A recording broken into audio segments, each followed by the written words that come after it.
kau jaga. Tu punya kau. Tight sikit skrin sahabat. Penat ni kata explain ni. Tight sikit, tolong ni. Buat amal sikit. Tight skrin. Ni ada buah. Tu, siap ada buah mak. Nanti saya tunjuk pokok yang usia setahun lebih, dia punya buah dia. Saya buktikan korang perbezaan limau nipis bakal jambak ori ni dengan limau nipis yang lain. Bukan saya nak kata limau nipis lain tu tak bagus, tak. Tapi perbezaan antara limau nipis ni dengan limau nipis yang lain lah. Bukan kita nak kata limau lain tak elok, tak. Cuma nak beritahu perbezaan dia.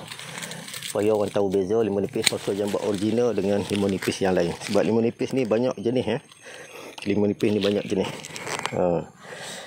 Sekarang ni limau nipis banyak masuk daripada Vietnam, Thailand. Lagi satu nasihat saya lah, bukan saya nak memaksa orang